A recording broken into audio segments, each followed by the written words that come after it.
bonjour à toutes et à tous. Je me présente Samuel Sofiane Maoudji, directeur général adjoint de Pleine Commune Habitat. Je suis en charge de la stratégie patrimoniale et de la transition écologique.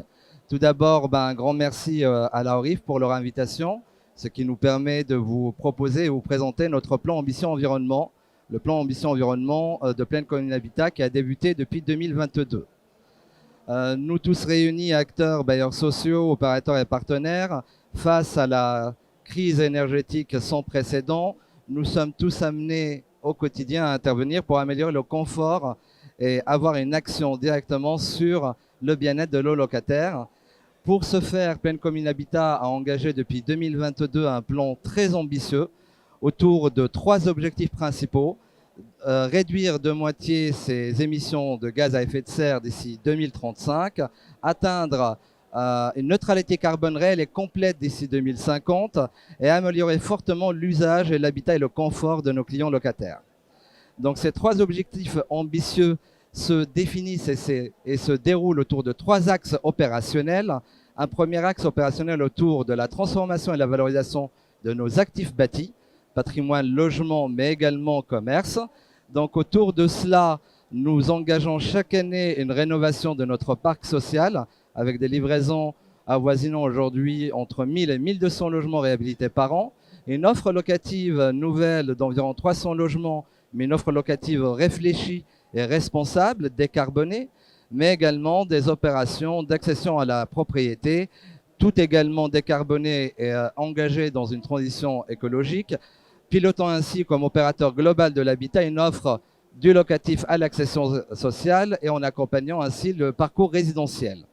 Un deuxième axe important et primordial pour Pleine Commune Habitat tourne autour de la coopération et du travail avec nos clients locataires.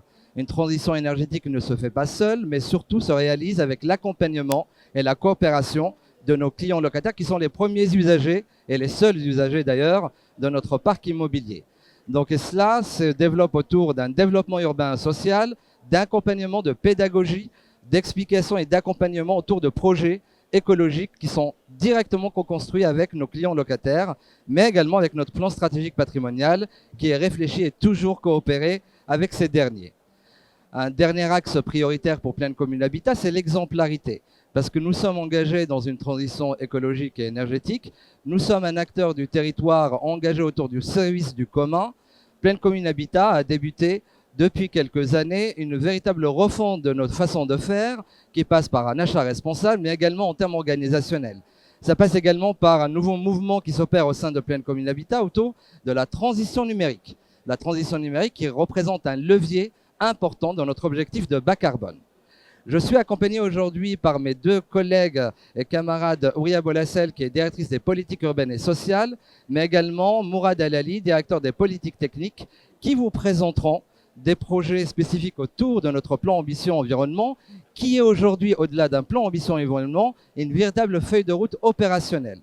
Chez Pleine Commune Habitat, nous engageons des projets, nous processons des innovations, nous les testons, nous les auditons et nous les déployons. Donc mes collègues vont prendre la parole pour vous présenter quelques projets réalisés à ce jour, des projets en réflexion aujourd'hui et demain. Bonjour à toutes et à tous. Le PAE, chez nous, enfin le plan Ambition Environnement, il est plus qu'une... c'est bon comme ça? C'est un plan d'action réel et réaliste, avec des actions qui sont déjà engagées, voire achevées, et d'autres qui viendront plus tard. Là, à titre d'exemple, c'est toute l'accélération de nos réhabilitations. L'objectif, c'est de réaliser plus de 4000 logements en réhabilitation thermique d'ici la fin de la décennie. C'est un engagement ambitieux mais réaliste et réalisable. Avec, à chaque fois, on étudie tout le potentiel de nos bâtiments en termes de décarbonation, en termes de sobriété énergétique. Je laisserai ma collègue en parler un petit peu plus dans le détail concernant l'assistance à maîtrise d'usage, mais encore notre façon de gérer notre flux énergétique, toutes nos dépenses. Pour cela, depuis 1 an, on est certifié ISO 50001. On a un plan de décarbonation du chauffage gaz. Nous sommes en train d'étudier tout le plan solaire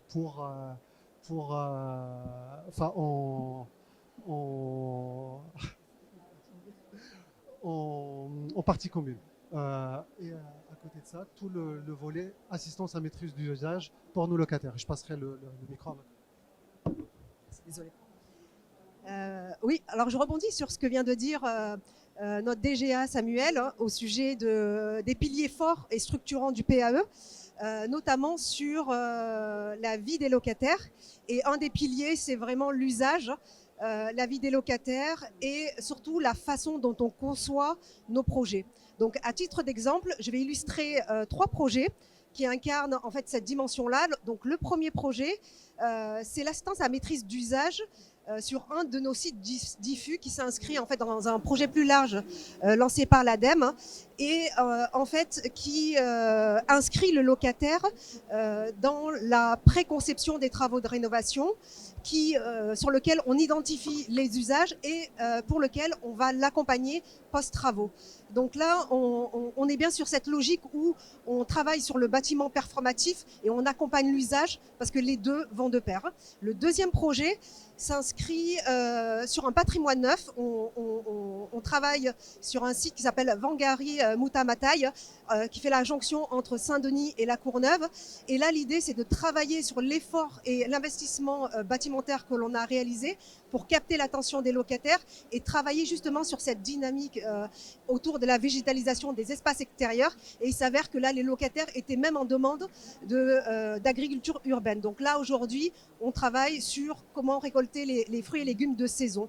Donc là, on est sur un autre volet où on travaille sur l'esthétique, sur la pérennisation et à la fois sur le collectif. Et enfin, un dernier projet, qui est le dernier projet innovant, c'est la forêt urbaine, les forêts urbaines. Et là, c'est une démarche en fait pluri-acteurs avec les fondations Maison du Monde, Yves Rocher, le cabinet Forêt Commune et notre partenaire territorial Fenêtre sur l'île, où l'ambition était déjà de travailler sur la façon de faire.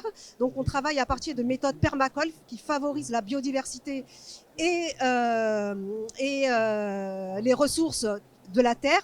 Et en plus de ça, ça a permis de planter 2500 arbres avec 65 espèces différentes.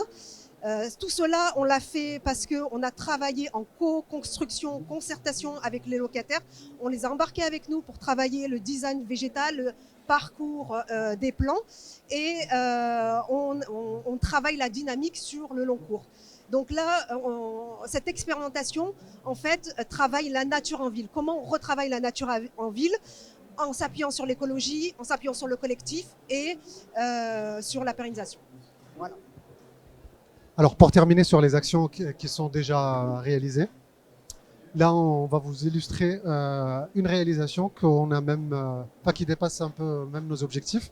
En fait, à travers notre process de suivi de nos consommations énergétiques, nous avons pris pour objectif une baisse de nos consommations à moins de 50% à 2050, mais avec un levier d'abord pour 2030. Et on voit aujourd'hui que le réel est déjà bien en deçà de notre objectif pour 2030. Ça, c'est en grande partie grâce à 2 actions. C'est nos réhabilitations thermiques en priorité, mais aussi on a profité on a utilisé la période où la crise énergétique a commencé entre 2021 et 2022 pour appuyer encore un petit peu plus nos actions en sobriété. C'est-à-dire, en gros, on a passé notre température cible dans les logements de 22 à 20 degrés en moyenne. Et cela nous a permis d'accélérer notre résultat.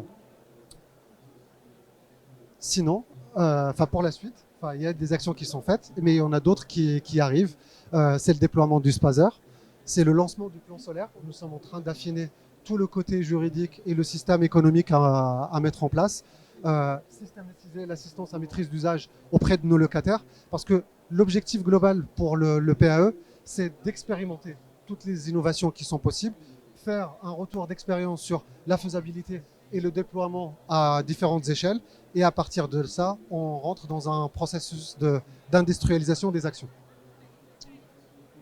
Donc, je vais vous épargner les détails sur le plan solaire, et pour finir, je repasse la main. Merci Auria, merci Mourad. Comme vous l'aurez compris, le plan ambition environnementale de Pleine Commune Habitat, un opérateur de 20 000 logements et de 30 000 logements sur le territoire de l'EPT, est aujourd'hui une véritable feuille de route opérationnelle qui est quantifiée, auditée et déployée. Que ce soit sur de la valorisation du patrimoine avec des actifs transformés, de densifier un accompagnement de nos propriétés, de nos locataires, mais également des copropriétaires en difficulté sur le territoire. Que ce soit l'accompagnement autour de la maîtrise de l'usage qui est essentiel pour nous et cette coopération avec nos locataires qui sont nos premiers usagers du patrimoine. Tout cela pour vous dire que la feuille opérationnelle de Pleine Commune Habitat est déployée depuis 2022 et nous aurons le plaisir de revenir d'ici quelques années pour vous présenter de nouveaux résultats et de nouvelles perspectives. Merci à tous pour votre écoute.